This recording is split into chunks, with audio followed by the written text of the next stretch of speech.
All right. Good morning, everybody. Welcome to the DAG monthly meeting for October. Excited to have everybody here with us today. My name is Eli Storch. I'm the chair of the Design Advocacy Group. So DAG tradition when we're in person is we go around the room and everybody gives an introduction. We don't quite have that luxury, but I'll ask everyone if they could drop their name in the chat, tell us why they're here, and we do a little something extra. So I'd say favorite Philly sports moment. You want to throw that in there with your name and what brings you here today. So we can get to know everybody who's in attendance. So if you have any announcements, any events, any things that are going on around the city that you'd like us to share, you'd like us to know about, please put those in the chat and we will do our best to flag those out. Give folks an opportunity to check out what you're working on and what you have going on. Please include those for everyone to see. And then if you have any technical difficulties, you can try Nika Faulkner, who's on here, or you can try me. We'll do our best to help you out any way that we can to make your audio or whatever's going on work a little bit better. From there, I just wanted to let folks know this meeting is being recorded. Past DAG meetings were not. Since the pandemic, we have begun, since we're using Zoom, so you can go check about 3 years worth of events and activities on our website. If you go to our events page, so you can go take a look at all the things that we've been up to and we've been working on, so you can check those out. To get started, David, why don't you give us an update on the Roundhouse and what's going on over there? Thank you. As most of you have probably seen, DAG took a public position in support of the designation and the preservation and the creative and socially constructive reuse of the Roundhouse. Our position is posted on our website. We prepared that position statement in advance of the October 13th meeting of the Historical Commission, when the commission was scheduled to review the nomination of the Roundhouse. And I urge you to take a look at that nomination. It's a very interesting piece of complicated history writing. A link to that is from our opinion piece.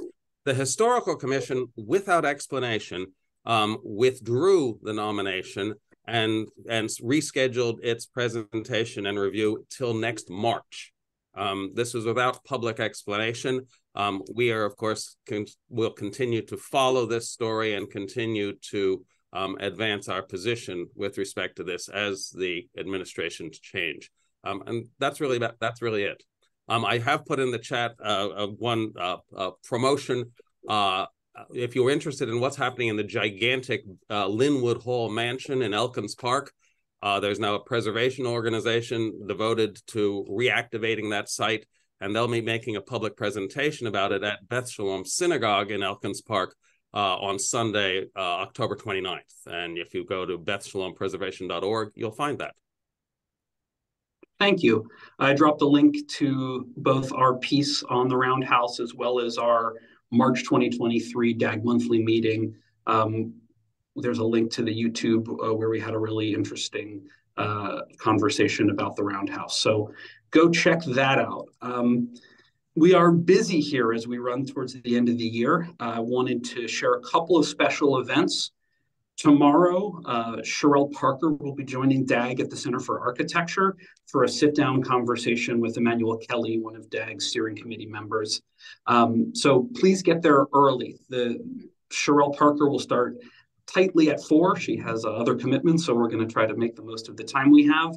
Doors open 3:30, 3:45. Come get settled, and Sherelle Parker will be speaking right at 4 o'clock. And then next week, David O. Will be joining us, the other candidate for mayor. That will be at 4 o'clock as well on Wednesday, October 25th, also at the Center for Architecture. So please come out. If you want to RSVP, please do so on our website. It helps us get a head count, but we obviously don't need to since it's an in-person event. On top of that, we have a few more events before the end of the year. So Marcia, do you want to give us a preview of what's coming up? Sure. Thanks, Eli. And hi, everyone. You're all invited to a special in-person event, a fireside chat with Anne Fedulin at the Center for Architecture at 6 p.m. on November 2nd. And as you know, at the outset of Mayor Kennedy's administration, Anne was appointed as Philadelphia's first Director of Planning and Development, a cabinet-level position. She built a department from scratch and was applauded for her tireless effort in promoting well-planned neighborhoods with engaged residents, affordable housing options, protected historic resources, and public art. DAG has a special relationship with Anne since she served as a member of our steering committee prior to her appointment. And we also look forward to hearing her plans for the next phase of her professional life. And then on December 14th, we'll be seeing the new plan for the Benjamin Franklin Parkway. Emily McCoy and Kurt Culbertson of the Design Workshop and Nick Anderson of the Parkway Council will be presenting key recommendations and design plans for unlocking the Parkway as a great urban park. You will certainly want to tune in. Eli?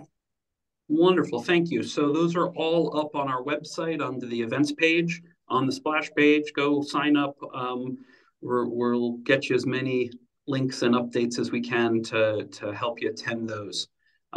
Both the November and December meetings are in Zoom, where both of the mayoral candidate meetings are in person at the Center for Architecture. So before we get into our program today, I do see David has posted his link about Linwood Hall. There's also a Preservation Alliance event. I'll be trying to attend that one about strengthening the Pennsylvania Historic Tax Credit next Thursday at 10 o'clock. There's a link in the chat there. There's some really interesting speakers who are going to be taking part in that, and it's an important program for those of us who are interested in preserving buildings and preserving cultural heritage. So check out that link. Now, before we jump into our program today, we're nearing the end of the year, so it's my privilege to kick off DAG's fundraising campaign for the 2023 year, Dig Deep for DAG. We just went live. A couple folks have found their way there, I've seen. So excited to see folks helping to support DAG as we continue to put on this programming free of charge. Certain websites like Eventbrite and some of the other platforms we use have started charging fees. So we appreciate any support that folks can provide. And there is the support DAG link on our website, which I'll also put in the chat. So thank you to those who have contributed in the past. Thank you to those who will be able to contribute and support us in the future. With that, let's jump in. We've got an excellent program today. We will have a Q&A at the end. If you have questions, please, as you think of them, put them in the chat. We'll do our best to touch on all of them. We also will we usually share the chat with our presenters, so they can go back and reflect on as much of the content as we're able to provide them. So please keep those questions coming as you think of them.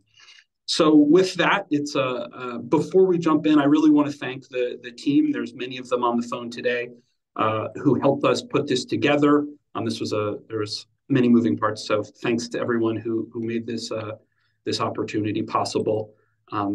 To have both David Adelman and Jordan Goldstein come in and present to us. The first of our speakers, David Adelman, is the CEO of Campus Apartments and is recognized as a national leader in student housing development and management. He's also the co-founder and vice chairman of FS Investments and the founder of Devco Capital. David serves as the chairman of 76 Devco, the newly formed development company working to develop the 76ers arena, which brings us all here today. Additionally, David serves on the Penn Medicine Board of Trustees, University City Board of Directors.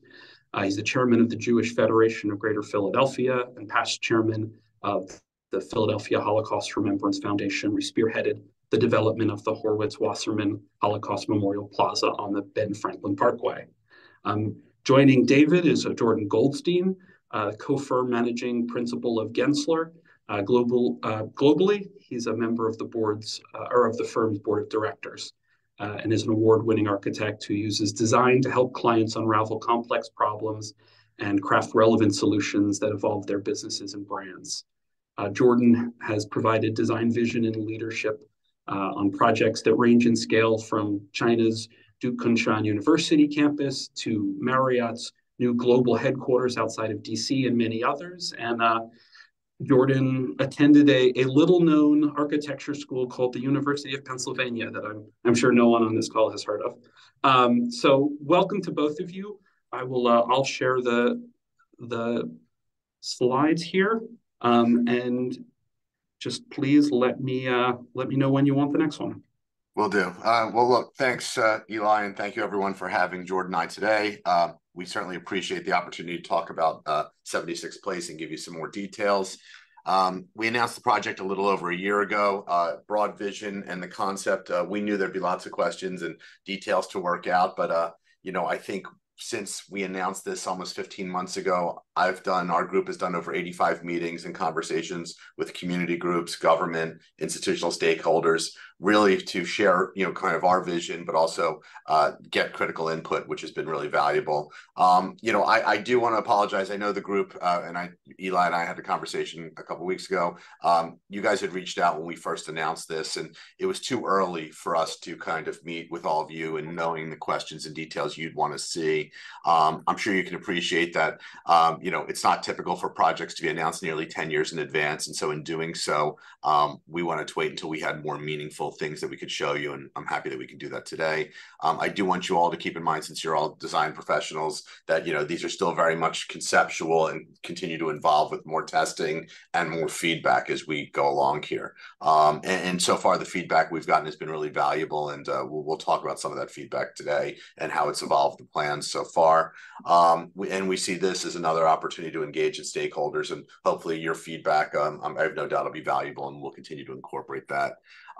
Based on some conversations with Eli and your leadership, we're crafting this presentation, mostly around design, construction, and how it will overall serve as a catalyst for the redevelopment of Market East.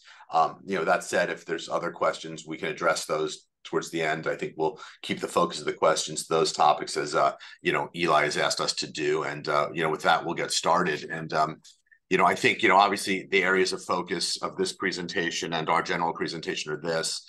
We can go to the next slide.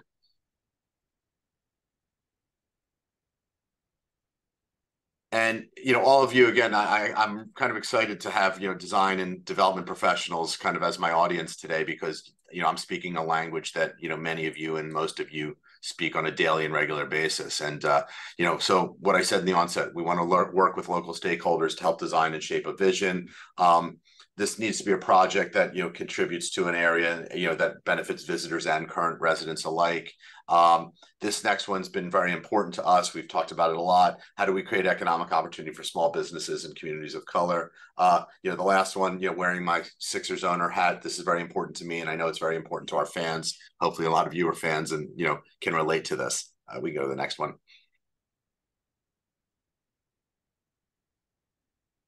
So we get asked a lot, why do we need a new arena? There's a bunch of reasons, but let's start with this. We're the only team in the state of Pennsylvania, including the Pittsburgh teams, that doesn't own their own home. And that's really what we want to do. We just want to own our own home and control our own destiny. I'm not here to bash Wells Fargo Center. It was built in the 90s, which means, it was preconceived in the late 80s, and designs and opportunities to support our fans have changed in that time. In 2031, which is when our lease is up, and I want to kind of reiterate, all we're doing is exercising our legal ability to move on at the end of our 20-year lease. That's it. And there's some specific things, from the player training, the treatment spaces. We've had to, for a long time, take our players back to Camden for post-game treatment. Last season, we as the Sixers put $10 million to improve our locker room and common space because the facilities just became so inadequate. I like to joke that as an apartment owner, I wish people would renovate my kitchens and bathrooms on their own dime, which is what we did, at the Wells Fargo Center. And most importantly, we want to have more control over our schedule, and happy to talk more about that. We can go to the next one. So, why is this good for Philly? I look at the picture at the right, and hopefully, if some of you are history buffs, that Market East was the center of commerce for the city of Philadelphia at the turn of the century. Okay. The department store was invented in Philadelphia. We used to have 9 of them on Market East. You have 1 left in Macy's. And that's leaving in 2 years. Privately funded. Okay. I think, when you look around the country, this will be only one of 5 or 6 privately funded arenas or stadiums that's on the drawing board right now. We think that's very important based on Philadelphia being the poorest big city in the country. Generating foot traffic for Market East and surrounding neighborhoods. How do we help support businesses? How do we bring commerce back? How do we bring public safety back? Obviously where we're building it on, top of Jefferson Station, transit accessible jobs for city residents. We think that's important as well. I think a lot of you will have questions about environmental and sustainability, and I'll try to address those through this presentation. And, if not, you can ask me about them. The next one. So, I try to do this, and all of you will understand this better than, some of our regular audience, but, really important for you to understand kind of the size and footprint and difference here. And, what's very key is when I look at the left, requires no displacement of residents or small businesses. I just want to talk about that for a second, because when you look at the Phillies ballpark here, there was a proposal in 1999-2000 for the Phillies to move their ballpark downtown. That would have required eminent domain. That would have displaced businesses and residents in Chinatown. This does not do that. This is taking the box of the mall and the Greyhound foot traffic, Greyhound site, and replacing it with another box. And so I just wanted you contextually to understand kind of the size differential between these venues. We go to the next one.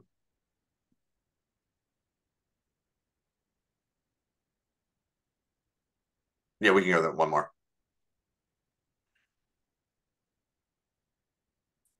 So let me just orient you again to the arena side. I think all of you should know this, but one of the reasons why the gallery or a fashion district, just hasn't lived to its full potential, is because it was too big.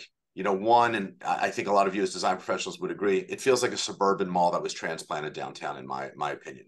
You can only access it at the corners. There's no mid-block entry. It just is not inviting at all. It doesn't have energy. And that's despite the large renovation and expansion it went through. And so our site will be the 11th to 10th parcel. And the goal will be that we're going to relocate as many of those tenants that are financially viable and move them into the existing part of the mall. The goal will be to turn the remaining part of the mall into a more food and entertainment, kind of place. So hopefully it can be more successful in the future based on its current success. We go to the next one. So, inspiration photo. All of you know that, in order to see if a project works, you have to, make sure it fits, right? So part of it is the test fit here. Part of it is the concept based on all the other arenas I've seen around the country. And for all of you to kind of see the concept residential tower that we introduced, about 2 months ago.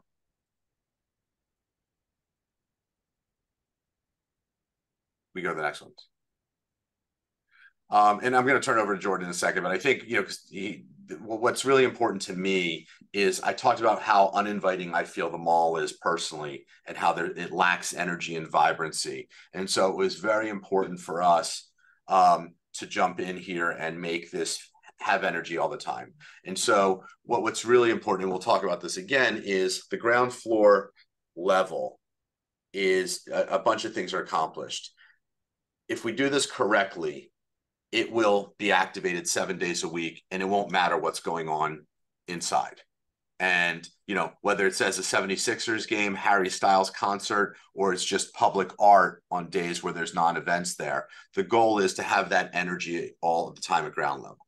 And you'll see kind of in that center right now where it says box office, that is actually going to be a new entrance for SEPTA to have a Market Street entrance to the Jefferson Station. As you know, you can only access the Jefferson Station from behind on Filbert Street. So we think bringing that in is a great idea. We'll talk more about the fact how, one of the things, and I don't know if any of you have been to Boston, obviously as a Sixers owner, I hate the Celtics, but I will say that Boston figured out 25 years ago how to build an arena on top of a train station and add a bunch of uses, and how to activate that ground floor street level to become that pre and post game energy, and then also feeding off to the adjacent restaurants and neighborhoods, and it does a very nice job. And so, there was some early discussion, people saying, why are you making it so low? In our conversations with SEPTA, raising it was the right thing. And, as I said at the onset of this conversation, all of these discussions, we've gotten great ideas and great feedback. And,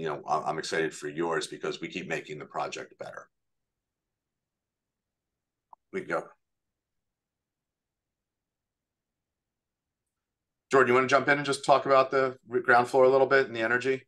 Yeah, sure, David. Thanks. And I think you set it up so I can maybe focus in a little bit on the ground floor plan. But good to be with everybody, and thanks for having us on. And wanted to point out, so here we are, kind of at a conceptual level in this stage of a multi-year game. And I know so many of you are familiar with kind of these big scale projects that have a long gestation period. So one of the things that we heard in the early feedback sessions was really the importance of street activation, and the importance also of recognizing, the SEPTA mass transit hub that is here. So on this ground floor plan, a couple of things I just want to point out, just to orient everybody. Market Street's down on the bottom of the plan, 10th Street running north to south on the right side, 11th Street on the left side.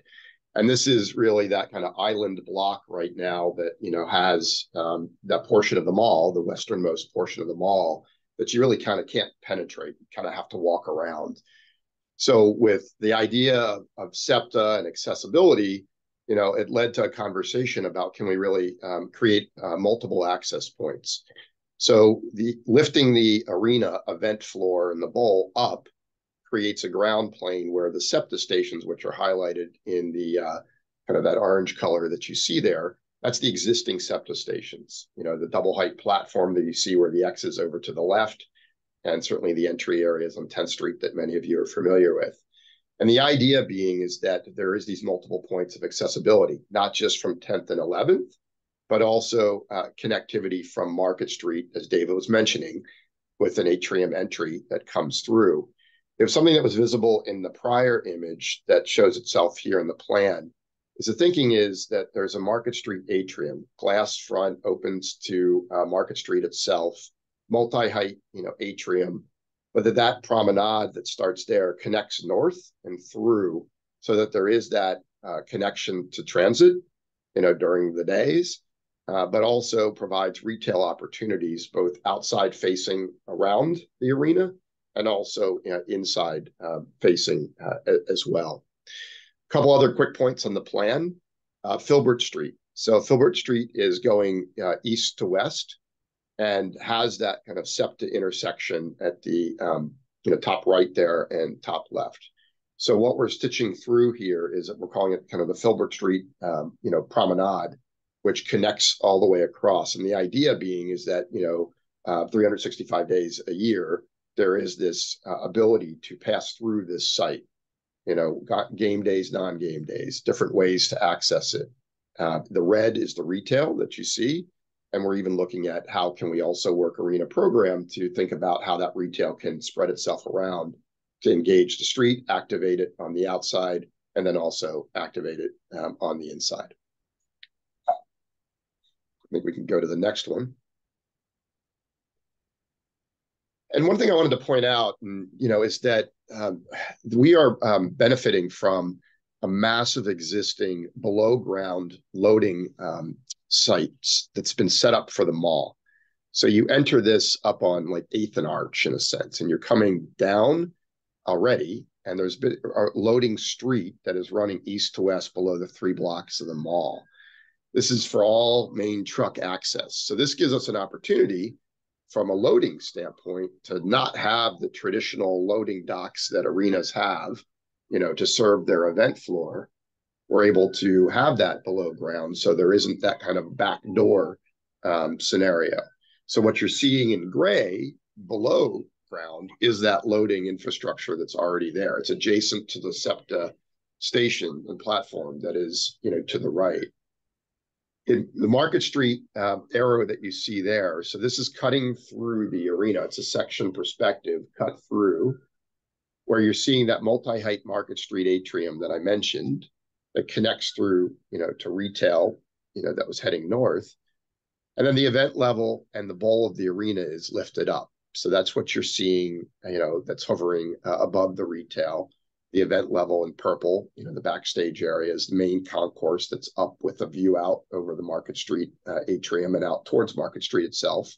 And these certainly the upper portions of the seating and support spaces for the arena itself. We go to the next one. One of the feedback loops that we had early in the process was, being able to create a space that could be utilized, 365 days a year. So this is that Market Street atrium. So this is what I was pointing to in plan that you're now seeing, is a conceptual 3D image that will undoubtedly evolve over time. What you're seeing is that retail that's at the ground level, and in the back is that promenade that connects you through to the SEPTA station and to the Filbert Promenade. And then the main concourse is up above.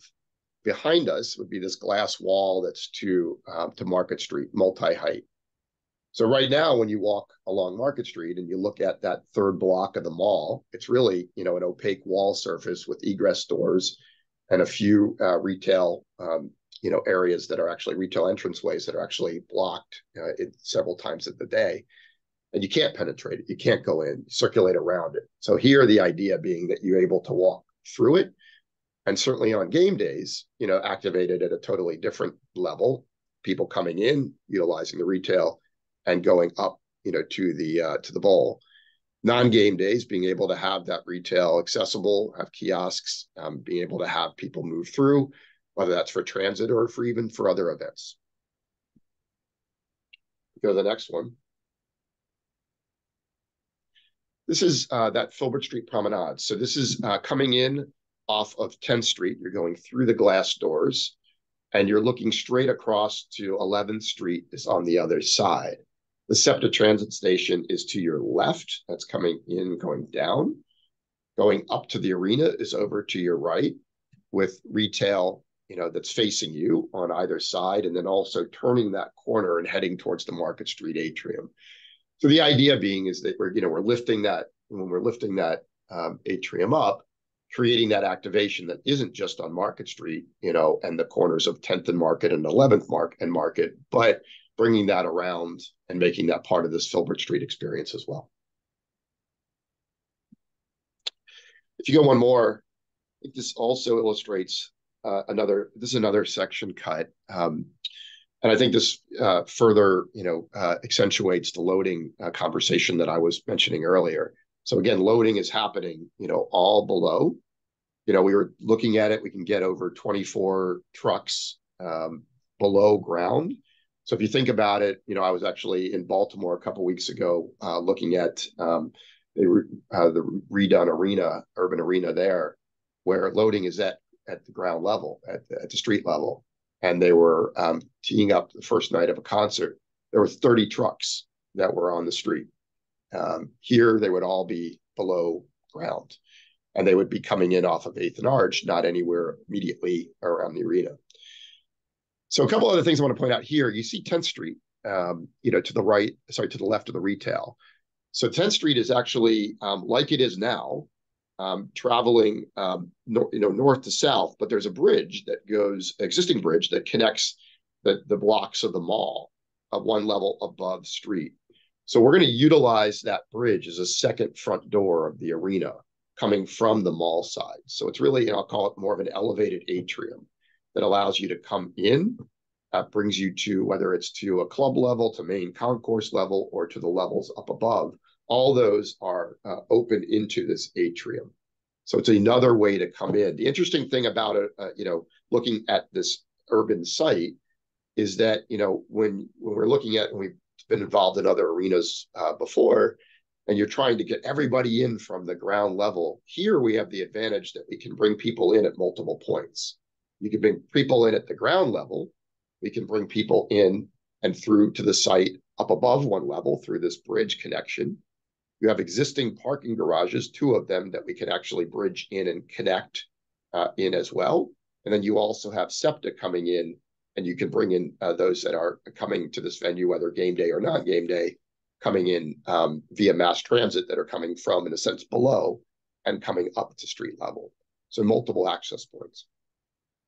If you go to the next slide. So this is that 10th Street bridge. So we are one level above the street, looking west right from the mall side, looking across that bridge.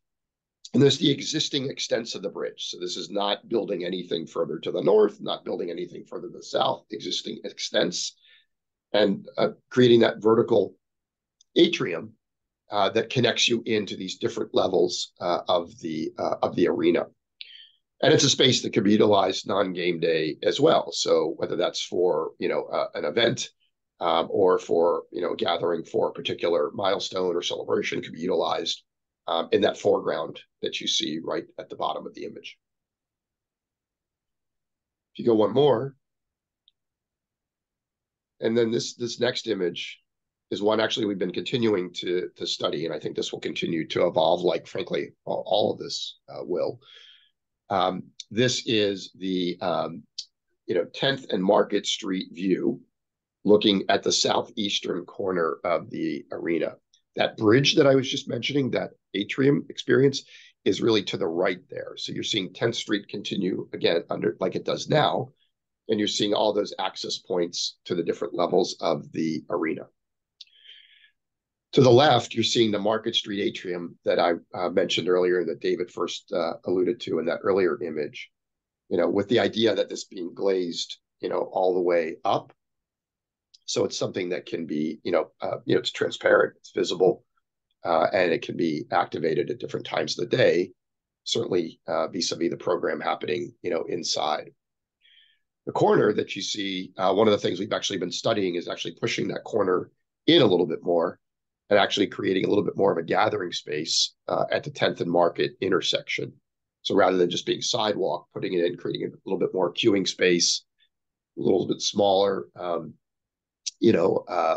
a corner enclosed footprint, pushing that back so that then the entrance is not just to the Market Street atrium where you see it to the left, but maybe there's actually an opportunity to get entry closer to the corner. So something that we're studying right now. Go to the next. So as we move, this is moving further down 11th Street. This is towards Filbert and the SEPTA station that's there. Right now, again, these conceptual images are suggesting, softer in terms of its articulation, in terms of the, media screen and presence of visuals. An entrance that's stepped back that you can see to the left does a couple of things for us. One, it creates a larger queuing space at this Filbert Street entryway off of 11th.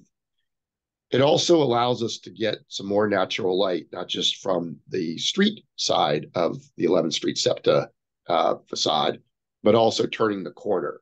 So that double height platform that exists at Jefferson Station would continue. That kind of lofted atrium feel of that platform is what you're seeing here, with the upper floor of the event floor of the arena is above that. So if you go to the next,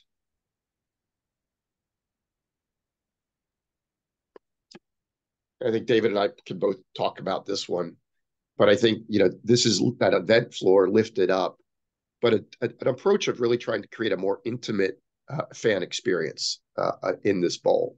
David, you want to highlight that? Yeah, thanks. So, what's happening, kind of the trend in urban arenas and new, particularly basketball arenas, is smaller is better. Wells Fargo centers, don't hold 21,000 plus, give or take. It depends on what events they're doing there. This is going to be about 18,500. And the real goal, if any of you have been to Brooklyn, Milwaukee, Seattle, Golden State's one, Sacramento, all of those are a much closer experience, more intimate, less suites. And what you'll see, kind of what we're going to have here with that smaller venue is just a more intimate fan experience and different types of viewing options, not just seats, of clubs, other things that we currently don't have access to now. The upper level seats in these kind of arenas will be, they're just going to have a better vantage point and a better angle. Candidly, I think the Wells Fargo Center, the upper level for hockey is fine. I think it's easy. You can see it there. For basketball, it's not, and we just need a more intimate approach here. And so, we've kind of taken our cue from some of the new modern urban arenas that are being built around the country. We can go to the next slide.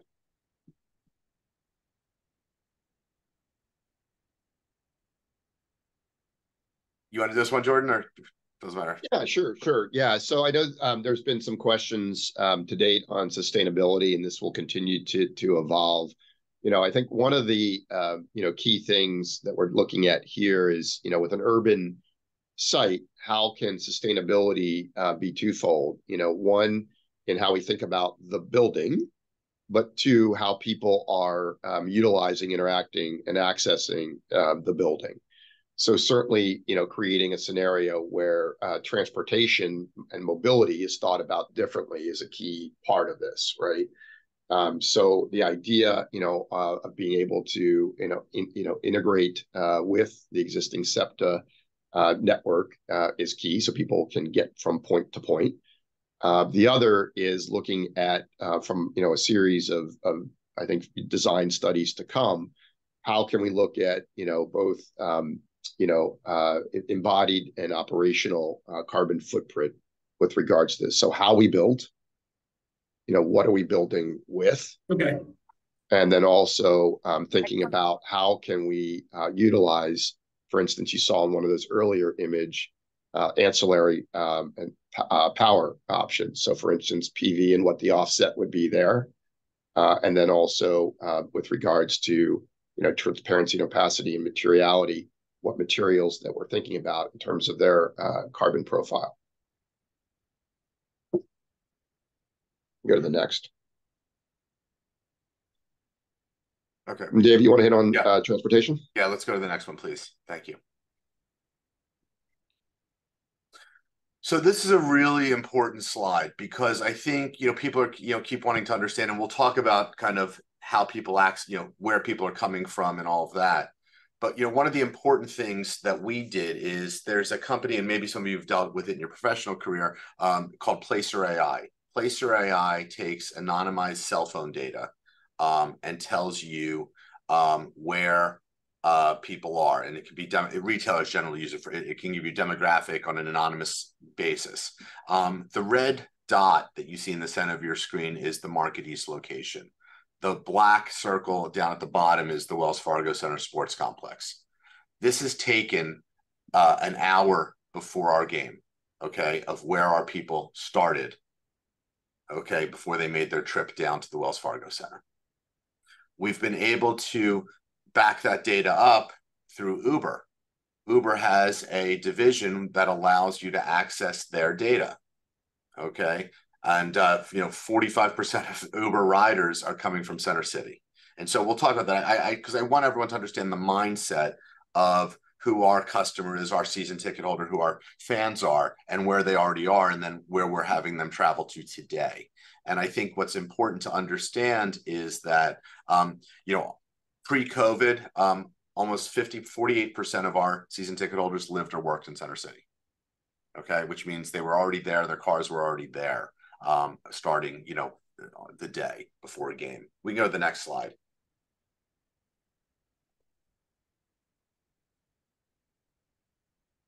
So obviously we're spending a lot of time with SEPTA. SEPTA, some people said, well, can SEPTA handle this? Okay. SEPTA, even on the Broad Street line, which is only, one line, they always know to add capacity before and after events. They do this all the time. They're ramping up for the World Cup that's going to be here in 2026. That'll be a big people mover. They like to tell people that they're proud of the fact that they moved 1 million people in one day when the Pope was here. But what we think is really important here is this was done in conjunction with our with Langdon, our traffic consultant, to determine traffic routes and times on pregame departures to our events, and the comparison between driving and regional rail, or one of the, taking public transit or PATCO. And all of this, by the way, you guys will all have access to this deck. Okay, if we move too fast for you, we can go to the next slide.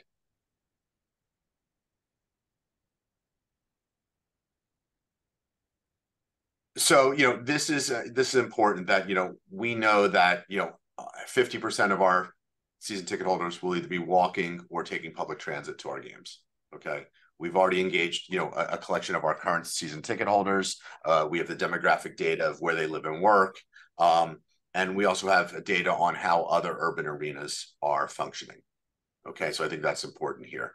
I'm just trying to think, I want to make sure I go through this. So about a 35% less parking demand, and I'll talk about the parking garages. I know you're going to all have questions about that, than what we currently have today at the Wells Fargo Center. We can go to the next slide.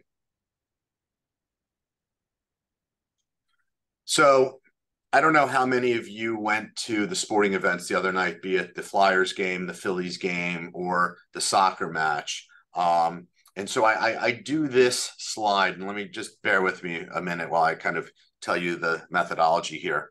And there are 29 parking garages that we now have a relationship with for the arena. Right now, you get a season, if you do want to use a parking garage, Wells Fargo Center, you have a parking pass on your cell phone, you go there. The way this will work is, if you're a season ticket holder or going to a game and you have a parking pass, you'll be able to, kind of press go. You'll be geo-routed into one of the 29 garages that's closest to where you're coming from. It'll be a frictionless experience. That app will allow you free entry into the garage and exit as well, so you won't have to deal with ticketing or any of that. It'll already be addressed on your phone. But what I wanted this circle to show you is, the first circle is a 5-minute walk from the arena. The second one is a 10-minute walk. All of our garages are within the 10-minute walk. I wanted to show you the concentric circle outside of that today, Eagle season ticket holders walk from, a lot of people park at that lot at the practice facility, at the corner of Broad and Pattison, and walk to the link. And that's that further line. So again, I'm not suggesting people need to do that in the city. I just wanted everyone to have some context on what people currently do at the sports complex. If I didn't mention, our intention right now is, at least for the first season, we need to, we plan on putting free, making free transit for SEPTA and PATCO for all season ticket holders, to encourage them to use this. So let me just do the math. So right now in those 29 garages, there's 9,000 parking spaces. We've now done multiple surveys that over 5,600 of them are available in the evenings on the times of our events. And we anticipate about 3,100 cars that'll be needed. And keep in mind, as our games start at 7, 7:30, 8 o'clock at night, which is after kind of the workday, when that reverse commute, people have already left the city who come into the city for work. And then for those that aren't in the city or coming in, they're coming in, and those people are no longer there. We can go to the next slide. So this was important. So, obviously we had we have our traffic engineers, the city, and I'll talk about that. The city is contracted with their own traffic and, parking experts as well. We initially did 30 intersections. They asked us to add more, so we've now done 35, and basically identify what's happening with the need for our current, what's kind of we use the term existing condition of our traffic system. And what I like to say is, a lot of cities have, kind of smart grids. Ours is a dumb grid. Okay. We have a horrible, dated traffic system in Philly. And so we're proposing, in conjunction, and we'll talk about this part of our community benefits agreement, contributing towards grid smart cameras and updated signaling, surround, kind of in that downtown area to help move traffic along. We've seen it done in other cities, and, Philadelphia Otis is aware of these systems. There hasn't been the budget to do that. So we're going to, that's a proposal that we've made to the city as well. We can go to the next one.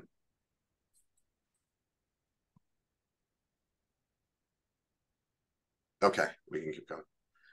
Okay, so I'll spend a little bit of time with this. I know Eli had asked me to focus more on traffic, on parking, traffic, and design, but I think this is really worth talking about.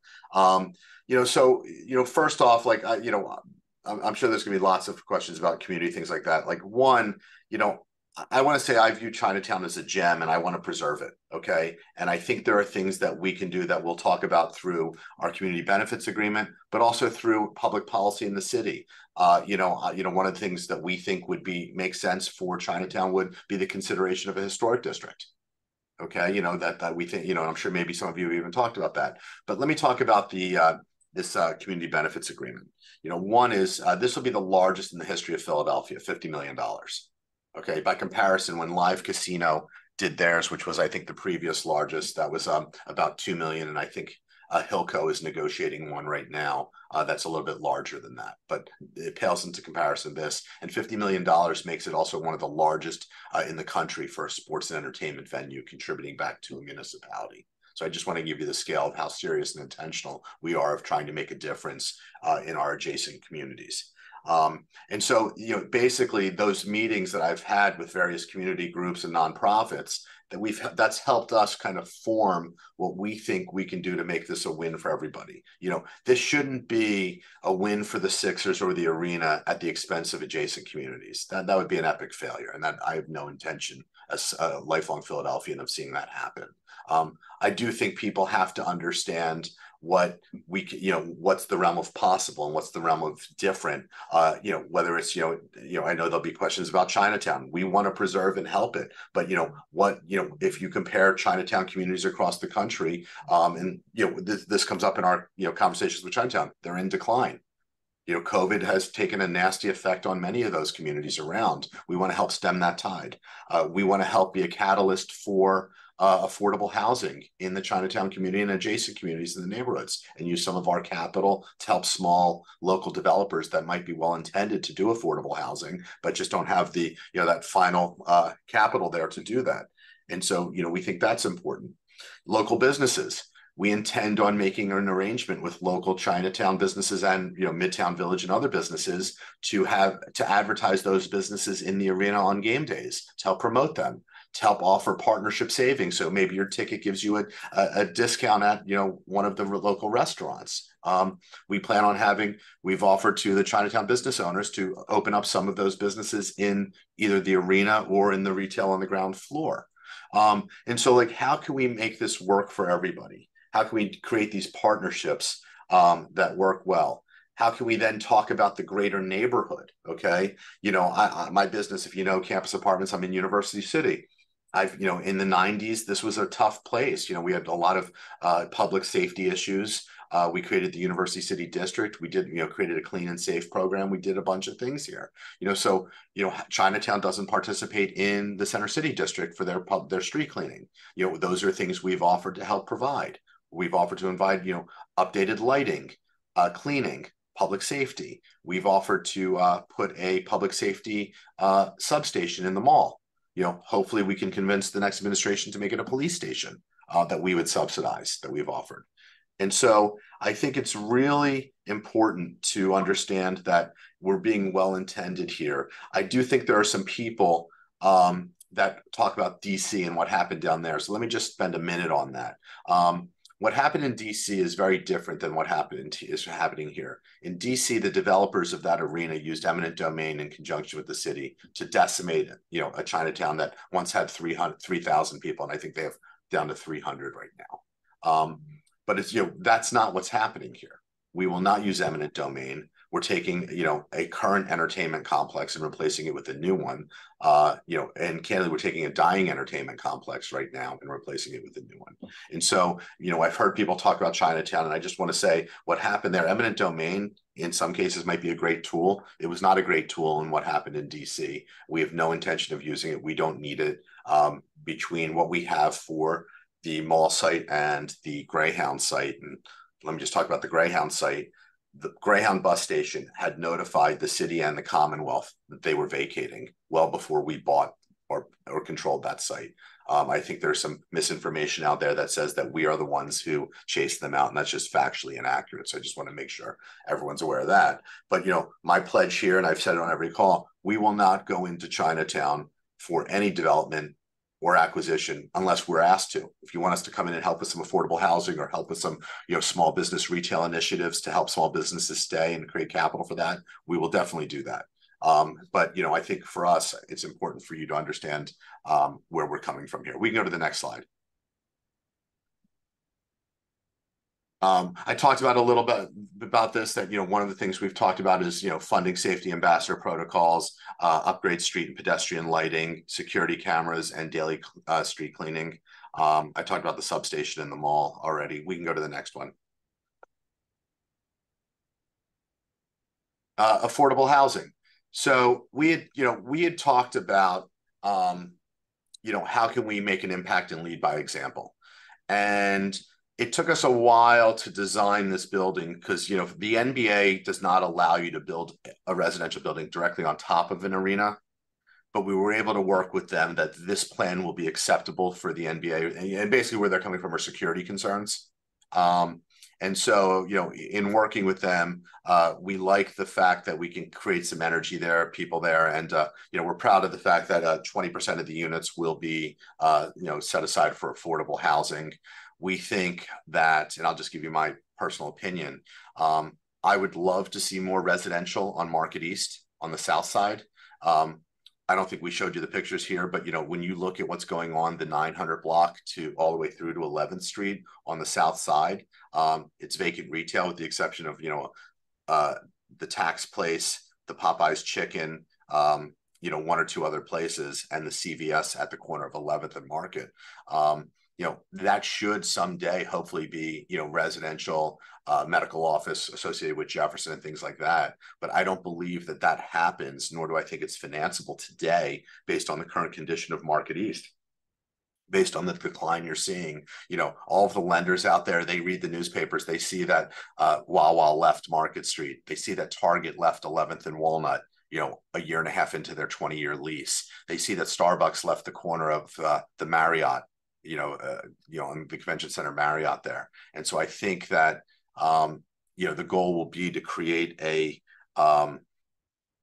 footprint, a catalyst, create that feet on the street, that energy to hopefully energize the rest of it. I think that's just really important, that this becomes a contributor. And why I'm so excited about this opportunity is you have a twofer. You have a mall that is in deep decline. And if those of you have followed what's happened in San Francisco, their downtown mall just went bankrupt and went dark. Okay. There's no secret that there's a looming debt maturity here. I don't know what'll happen to the mall, but I know right now, and you guys can, it's a public company, you can look up the occupancy. We want to help, save the mall, the remaining part of it, by making it smaller, more compact, creating a real, destination event for, people and families so that they'll spend money before and after events. We think that's really important. And, let's go to the next slide.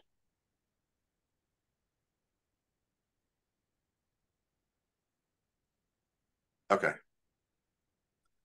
So we'll talk about this a little bit. I think a lot of people have been wanting to understand, well, is it just for the Sixers? No, it's not just for the Sixers. We are also spending an extra $100 million building this to design it for hockey. Should the Flyers, ever want to join us, we think it's important to, have that functionality there. We'll show you some more data, but we're one of the only big cities that doesn't have two arenas, and I'll show you how that's hurting Philadelphia from an economic perspective. These are some of the highlighted numbers, the net new economic impact, $1 billion in net new city taxes over 30 years, 200 million to the school district, 800 million to the city, and there's another 400 million that goes to the state. The goal will be that we can help enhance the local businesses that are within a half a mile of the arena that are really struggling right now. I'm sure many of you have clients that are in some of those positions. We can go to the next one.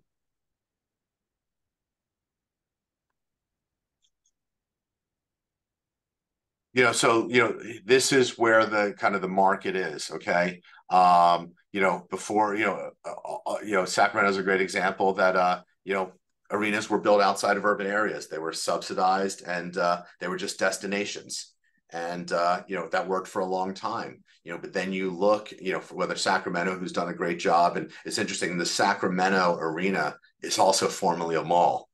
So a lot of similarities between that project and ours. I mentioned Boston, lower left. I think they did a really nice job even figuring this out 25 years ago, how to do an arena and in an urban environment.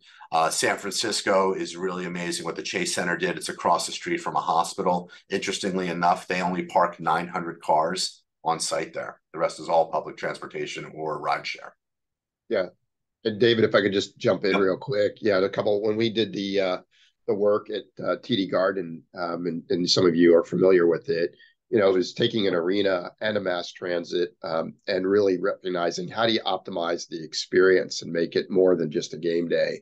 So, in that case, there's the hub on Causeway, which is really since the new front door of that arena, which connects to transit, connects to pedestrian experience, creates retail, and then a new entry experience into the arena.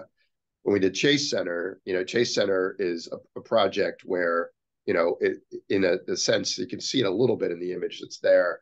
Its front door is a public plaza as well, which kind of connects in and makes that experience a large kind of entry promenade. The one to the right of that with Milwaukee, we actually worked, and it's been, many of you have seen it on TV, on some of their sports celebrations, where it's this recognizing it's not just the arena, it's the space around the arena. So how does the streetscape around the arena, the hardscape, the softscape, the retail all become part of the celebrations, the moments, where people are coming together, whether that's to celebrate a victory, or to watch a game. Even if it's an away game, people are coming together. That's in the sports district there to watch that. Yeah. Let's go to the next slide, because I have a hard stop at 11:10, which Eli knew, but I want to keep going through this.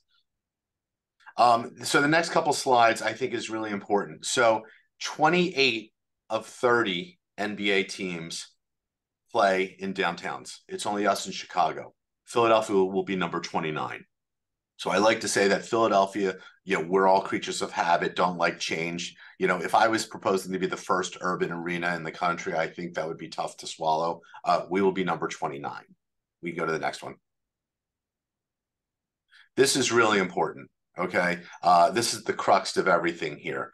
Philadelphia is woefully underserved on the amount of concert and music events it receives.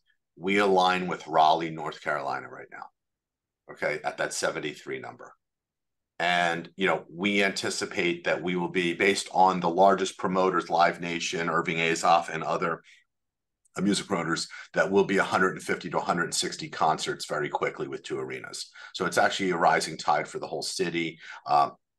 Wells Fargo Center will still remain very busy. It's, we think it's a win-win. We go to the next one. Economic impact. These are all on our website. I think, so all of you can, kind of see these. We're really proud of these numbers. We go to the next one. And so one thing I want to say, so before I talk about the timeline, is I did want to mention, by the way, that the community benefits agreement, that $50 million, I was remiss in mentioning this, that will be codified between us and the city in a legally binding document. So I know people have said, well, how do we know they'll come through with it? It'll be tied into our ground lease with the city of Philadelphia. So it will be a legal contract that we would have to adhere to. This has been out, this timeline has kind of been out in public since we launched the project. I think, we've said from the beginning, the fact that we're announcing this, well in advance, we're not in a rush, we're going to do this the right way. This is the timeline. And I think with that, that should be the last slide. You can run it and see. Oh, I think this is just kind of, this is our last slide, but, I think the goal is, what Market Street was, what it is, and what it can be. And I think for us, we just think, Philadelphia deserves better. We think Market East needs to return to its glory of commerce. And the last piece is, when you think about the convention center, that's basically adjacent to where we're building this right now. In talking to the convention center board, it's deemed a nice facility as organizers from around the world come in to seek locations. The problem is they come to the convention center, they say, oh, this will do. What else is here for our visitors? and they go out on Market East. They said, oh, the Liberty Bell, the Constitution Center, let's see that. And that walk down Market East is a pretty, scary walk, and it's a desolate walk, and we don't get the conversion. The convention center will tell you that. You put the arena and the convention center together to co-host events. Now we can compete for the largest conventions in the world. Think about that from an economic driver for the city and small business adjacent to it. So with that, Eli, we can go to start with some questions. And I'll start with some, and then I have to leave. I'll leave you with Jordan. He's going to be able to have an extra 10 or 15 minutes past me, and I just want to say thank you for the opportunity to present to all of you. Thank you, guys. I'll jump right in. Just to start off, I think there's a lot of questions about the street life. A lot of the comparable stadiums have significant plazas and outdoor urban spaces. Can you talk about the sort of game day experience for those not going to the games? What does that street life look like? Does 10th and 11th Street get closed off during game days? Can you start there? Yeah, so one, I think, while some of them have plazas, a lot don't. Boston doesn't. And, the pregame experience is in the bars and restaurants and pubs. And, I think about Midtown Village and all of those pubs there that'll really, get really activated before a game and all of that. And I think that's why they're so excited about this related to that kind of public plaza or that, pregame experience. Yes, on game days, 10th and 11th will be closed, between Market and Filbert. So that will happen there. Except we do have protocols in place for ambulance and emergencies to be able to activate those streets open very quickly. That is something that in discussion with Jefferson, that's important to them. Can you talk a bit about retail mix, how you're going to include local businesses, how this is going to be affordable? There is a lot of vacant retail in that area, and how you're going to make that an inclusive process. Yeah, no, that's a great question. I think, one, there's a lot of vacant retail in that area, including the mall, right? And so, we need to get businesses in there, and we need to be creative about how we get businesses to take entrepreneurial risks to open up there. We certainly want to include local businesses, in the arena for the food service, and in the retail on the ground floor. I think affordability is important. We're going to need the right retailers there. That local flavor. My vision is not to have a bunch of national chains in there. I don't think it's warm. I don't think it represents the best of Philly. I don't think it's authentic. And so, for us, we will have ways for local business to open up, be it in the ground floor retail or in the concourse. I didn't mention this, but I also made a commitment that 40% of the food and beverage operations in the arena will be Black owned. And that's been my commitment, because I think it's important. It's the right thing to do. It should reflect the complexion and population of our city, and we're going to do that. I think for us, if we can get businesses ready to do business with the arena, we gave the African American Chamber $2 million to help prepare businesses, be it contractors, suppliers. Because if you wait till the time you're starting to bid, it's too late. Those businesses aren't scaled up enough and ready to do business. We're trying to get them prepared years in advance. And so I think for us, the right retailers are going to be more important than what somebody can pay. We need to get the right mix, the right vibe, and the right energy there. So questions about affordability. Can you talk about what affordability means to you? I know a lot of folks are a little gun shy about a development that promises affordability and then some money disappears into the housing fund and doesn't actually serve the community it's intended for. Yeah, so look, I'll make my commitment right here. We're not putting money in the housing fund. We will set aside 20% of the units. Candidly, we're still working through what affordability means, right? What the AMI is. Like we're working through that in our discussions with the city. So I don't have a number I can give you right now. Okay, I think there are a number of questions saying, what counts as affordable housing versus what low-income people require are two very different numbers, and are urging consideration of that. And I acknowledge that. I agree with that.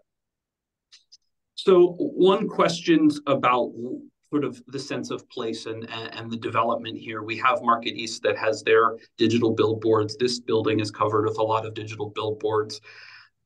Can you talk about sort of the Times Squareification of this area and what thoughts and considerations you have? Are there concerns, and how are you sort of taking that on? Yeah, I mean, look, I think, the National Real Estate Development did a great job, right? I think they have a tasteful amount of digital signage. My personal opinion is it's not too much. This building will have digital signage. I think it'll create an energy and a vibe that, in this day and age, people are grown accustomed to in, certain commercial corridors. And so I'm comfortable with it.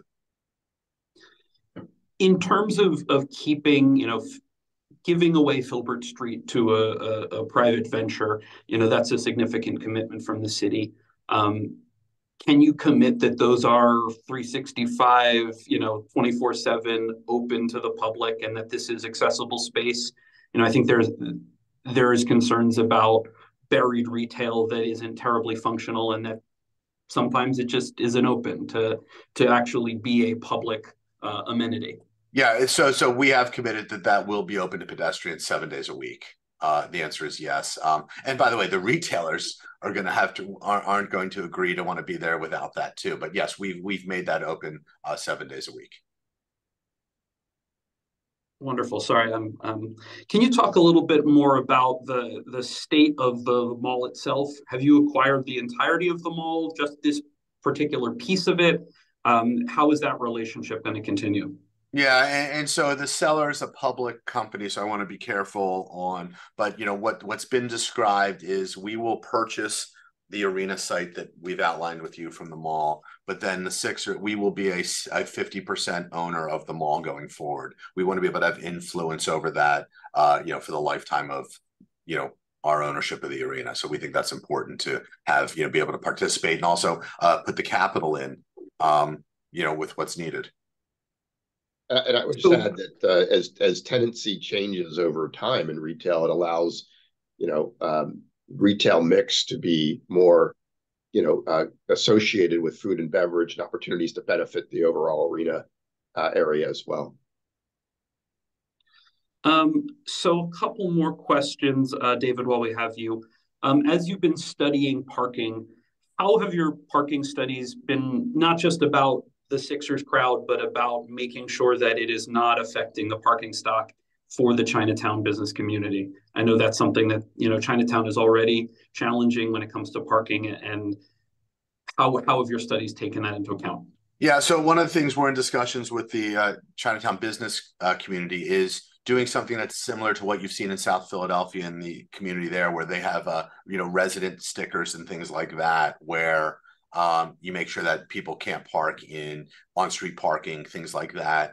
We have also had, discussions, and then I'll share this, it's not done, but we have also had discussions about taking some of our community benefits agreement and doing set-aside parking at certain garages that would be just for Chinatown local businesses on event nights, so that they could carve out that parking at a reduced rate for their, regular customers. Can you give us an update on the different studies that are being commissioned and done with the city, especially the design review, but where those are in process and when you're expecting to see those shared publicly? Yeah, so first, I want to dispel some misinformation. I gave the city money for them to hire their own independent consultants. I want to make sure everyone hears that very clearly. We certainly have our consultants that did our economic impact studies, feasibility studies, and parking, but the city has hired their own independent people. We paid for it. I told you at the onset, I'm not going to take money out of the city coffers for this project. We put that money up, no differently than when one of your clients, submits for a permit fee. You're reimbursing the city for their time and expense to review your project. This is simply that. You'd have to ask the city on their timing. We don't know when the timing will be that they publish those studies. So I don't have an answer for you. So last question before we let you get on with your day.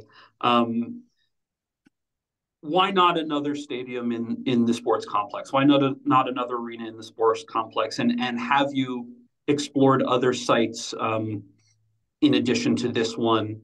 I'll let you expand on that. I'll tell you. So, one, before I owned the Sixers, I left the game with 2 minutes left because I couldn't stand sitting in the parking lot for 45 minutes getting out of there.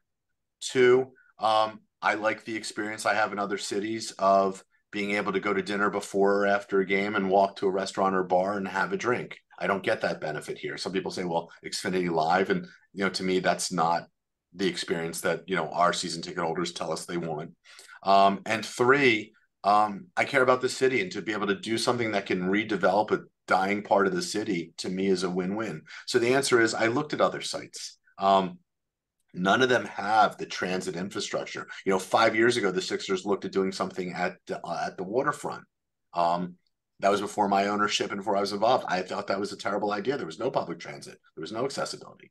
And that proposal was asking for subsidies. And I won't participate in something that's asking for subsidies. And so I kept coming back to this location because when the mall went through its $400 million expansion, and you look at the traffic studies that were produced as a part of that and the economic impact, that was supposed to be a vibrant, bustling place of people coming all day long and, utilizing restaurants, and they were going to build an eataly there, and they were going to do all these different things, and it didn't come to fruition. But this is the commercial corridor of the city. It has been for 100 years. And so, it just felt to me like we were going full circle, and you have billions of dollars of infrastructure underground that we can utilize. And that I know SEPT is excited because, that influx of customers is going to help them raise their level of service and accountability. Well, David, I appreciate you coming on.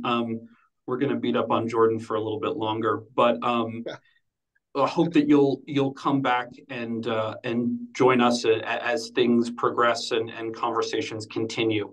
Yeah, and let me say this, Eli, and to all of you, I appreciate the opportunity. I'm sorry that I have another commitment, but we're going to keep it, listening for feedback, answering questions. If questions come up that aren't in Jordan's bailiwick, he'll pass on those, and we'll get back to you. But we're accessible. I'm meeting 10 meetings a day on this. I'm spending 90% of my life in the next 8 years to bring this to Philadelphia. And for me, I want what's best for the city and best for our neighborhoods. But Philadelphia is not used to change. Okay. And I know that I'm presenting something that we're not used to, but I will say 28 other cities have, figured this out, and we're going to take, the mistakes they made and not make those, and the benefits they've brought and learn from those, and bring a world-class project here. So I thank you all for your time. Thanks, David. Yep. So Jordan, let's jump into Jefferson Station. I know there's a lot of concerns initially about the height of it, but I think there's still a lot of concerns about issues of structure and ventilation and all of the parts and pieces that go into a stadium. Have you committed to not touching that interior volume of Jefferson Station in this development? Yeah, sure. And happy to. I know we're going to talk some more design related questions, for the remainder. So this and others, feel free to bring them on. I would say I saw in the chat bar, there's a question about structural engineer. Since so many of us are in the industry here, we're working with Thornton Tomasetti, who many of you know. They are a great structural engineering partner, and they are used to dealing with complex projects, especially large, civic and arena type projects like this. We have looked at the Jefferson Station context, the envelope, and looked at how do you transfer loads around it. So what we are looking at right now is doing just that, is really transferring the loads around it to leave that volume. Right now, I think we're in the scenario last looked at, one column, potentially max. And is there a timeline for any sort of diagramming or documentation that would show what that would look like? Or is that still too far in the future? Yeah, sure. That's a totally fair question. That timeline kind of highlighted it, but those of us that live these kind of projects, you're talking about an 8-year span for between now and opening. So where we are right now with this concept, and I do want to say, I think it's interesting that there's been I've certainly seen things written that assume that what you're seeing is the design. This is a concept, and it's a concept that we actually have been evolving with feedback, with commentary, different stakeholders that have jumped in to help us look at the context from different perspectives. with regards to Jefferson Station and the structure, absolutely plan to continue looking at that design and that analysis. And as we get further into the design process, certainly would be more locked in. Right now, the analysis, as I mentioned, is showing that we are proceeding down a path where we are able to transfer around it, not just at the atrium portion, but also on the 10th Street side as well, with, as I mentioned, a potential for one column that would not be coming in to where the pedestrian certainly or the light well wall is. So we would not be impeding on that. So there have been a number of questions sort of about the volume and the massing of the building. Obviously, you have to, the discussion is about raising the bowl in order to make the ground floor viable. But, I think folks who spend time around the Fashion District are used to that big, ugly mass. And in a building that will be, unoccupied on the upper levels more often than not, how do you think about, eroding that form so it doesn't feel like a big hulking mass over the street the way, other sections of East Market do? Yeah. No, fair question. So, in terms of the envelope, I mean, one of the things that was the first, objective was to start to stress test, the site and understand where the constraints are, where are the opportunities. As mentioned, there are these multiple connection points, right? So certainly at street level, below ground, not just with SEPTA coming up, but also with the loading. Great. So you have those connections, but what about above? So on the east side, taking advantage of that bridge coming in is important. Taking advantage of the two existing parking garages to the northeast and to the northwest, those plugging in as well. They're going to plug in. They're going to need to bridge over and come in for pedestrian access points. So what does that say? It says that there are these vertical connection points in an arena. So then how does that affect the envelope? How do we look at the massing of this? And that's one of the things that we've been working with 76 DevCorp to do, is to say, okay, well, there's a programmatic need, but then how do we look at shaping this in a way that it's friendly, to not just Market Street, certainly the openness with the atrium, but 10th Street with the bridge condition that I mentioned earlier. How do we look at opening this up a bit so you get a friendly access point on the Filbert east side connection on 10th Street, Filbert west side on 11th Street, make it pedestrian accessible so that there's a step in and a gathering space and you're not just coming off the sidewalk.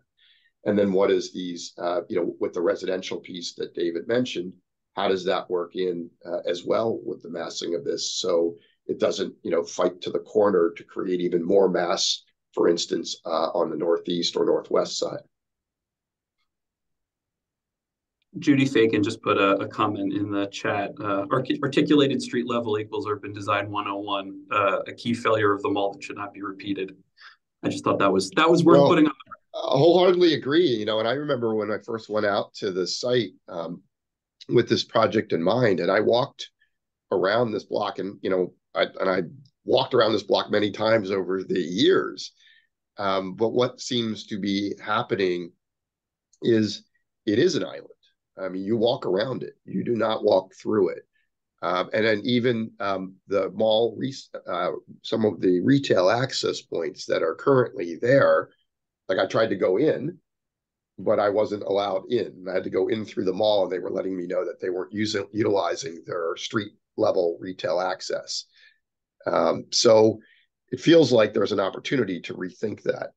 And certainly there's an architectural strategy that we're working on, but I think it also needs to work in with hardscape and softscape. I saw there was a comment about landscape.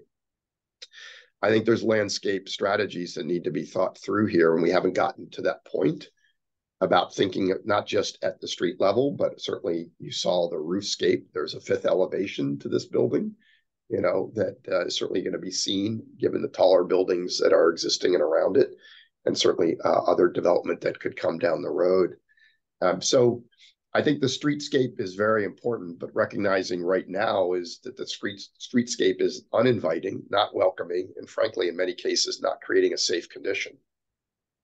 So you talk about that sort of porosity and the ability to move through the building. The nature of conceptual drawings are the promenade and the Filbert Street are pretty solid tubes.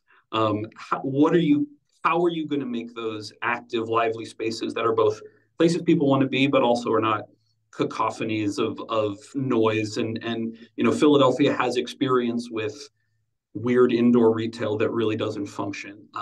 So what do you plan to do, and how is that? I mean, thanks for raising that, because I agree with you, and I've experienced some of that retail. Definitely do not want to do that. And again, those images from a conceptual standpoint are, I think need to evolve, but we need to start to understand a little bit more. I mean, we've been working with SEPTA on a regular basis as well, to understand, making sure the access points that we're talking about preserving, everything still functions the way it needs to. But from a pedestrian promenade standpoint, we want this to be inviting. We want it to be welcoming.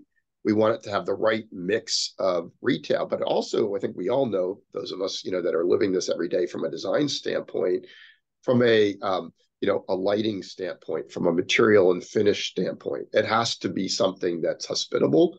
It has to be something that's, welcoming. It doesn't want to be, all kind of hard surfaces. So we have to figure that out. And certainly there's time with this schedule that was outlined on the timeline to do that. When you're looking at that view, there are a decent amount of linear footage for retail on both sides of that as you walk. There's the SEPTA points as well. And then there's the coming together moment of where that north-south axis is and that east-west cross axis is. And I think that's one area where we need to think about, how do we do that in a way that, whether there's, 50 people one morning, versus 300 people later, in the day. And it has to be something that feels like it is welcoming at all points of the day. And whether that's, again, a game day or not. So how much have you studied the work that's been done at Market East, other development plans around the city, in thoughts of making this a sort of comprehensive district vibes, that things flow and function, and some of those scale elements that Market East was so successful with are also incorporated into your design? Yeah, and I should say that they've been great in providing feedback and commentary on the process. And actually, one of the things that seems to have resonated is that, on Market Street and the corner of 10th and Market and 11th and Market, being able to have activated retail that is both, in this case, street facing, but then also to that atrium, being able to have accessibility into the retail, or even the retail splaying out into the atrium itself. So I think the answer to that question is that the dialogue has been really good so far, and I think it will continue. And as we continue to develop the ideas, to have that level of commentary, I think is helpful, because you want it to be not a series of disparate developments. You want it to feel like it's actually working together for a more holistic solution along Market Street. So I want to back up to loading. There were a few questions about loading. Yeah. We see this plan that's on screen in terms of all that gray being the back of house for stadium, and one of the benefits of this site being the existing loading. Is the loading sized already to accommodate what will be required of the arena? Will there be new requirements in terms of ventilation and access? Where does that existing piece of infrastructure stand? Yeah, great question. And it's actually, most people that haven't, kind of seen what's happening below ground there, most people haven't seen it below ground, but they'd be amazed. I mean, it is literally a entire multi-block promenade below ground, all for loading and servicing. It's the old mall model that even suburban malls, some of them had this, where they'd have it's actually one near me that has this, where there's a retail street below for loading and servicing with truck bursts for all the retail tenants, again, below the street level. That's what's happening here. It spans across 10th and continues to the east. And there's that a street for the trucks below that then comes up over towards 8th and Arch.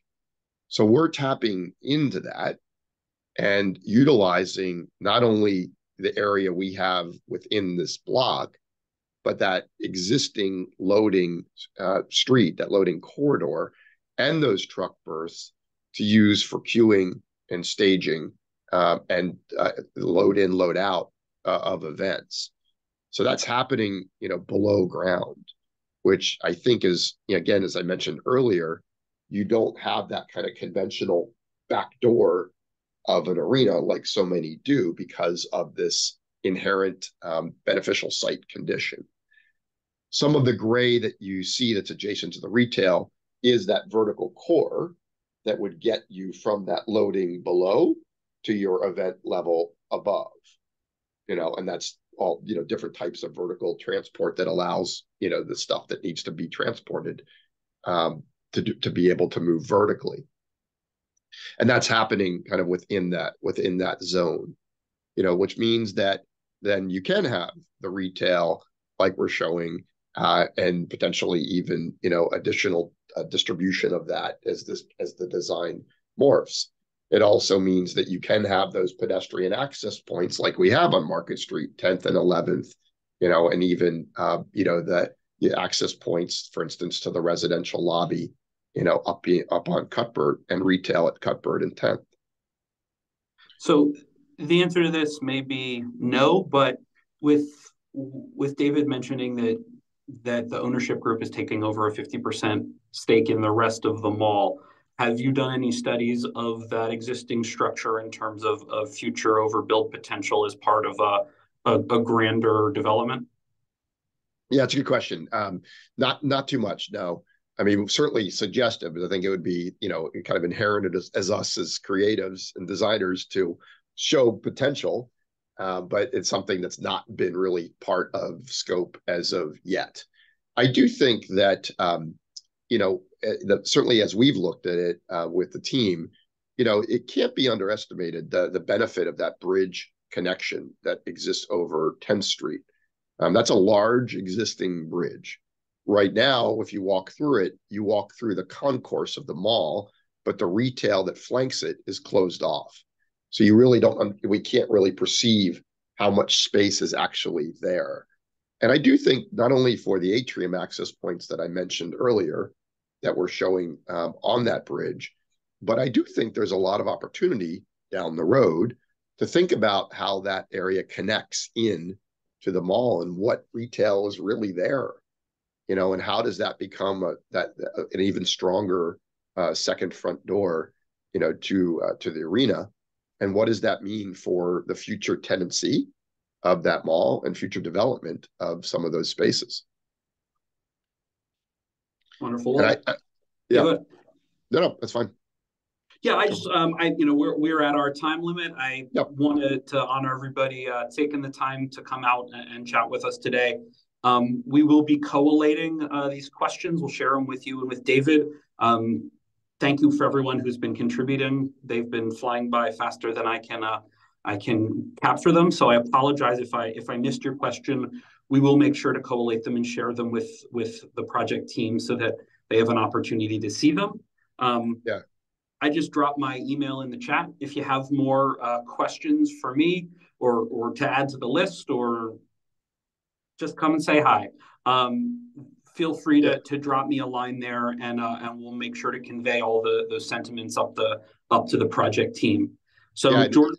Yeah, Eli, I also just wanted to say thanks. I appreciate being asked to come on and to join this group. I actually looked at the list and I see quite a few familiar faces from the industry. So, great to connect certainly in this way, but, definitely, invite the dialogue and the feedback and the different perspectives. This is a process that will span several years, as mentioned. So we are continuing to evolve. We will continue to evolve, and definitely don't want this to be a one-time dialogue. So thanks. So thank you. We do our little turn on our video if you are so inclined, and give the virtual round of applause. Thank you for coming to share. We're very busy. So tomorrow, Center for Architecture, come at 3:45, get settled. Cheryl Parker will start her comments right at 4. Then next Wednesday, David O, Center for Architecture at 4 as well. November 2nd, Ann Fedulin. Marcia, I misspoke.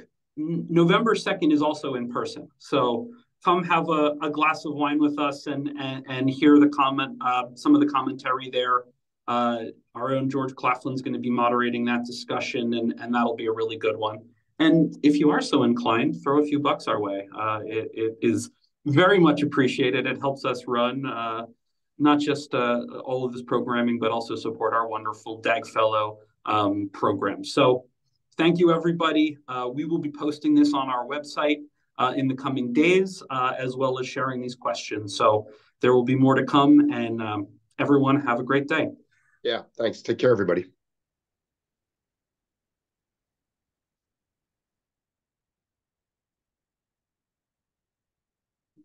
All right.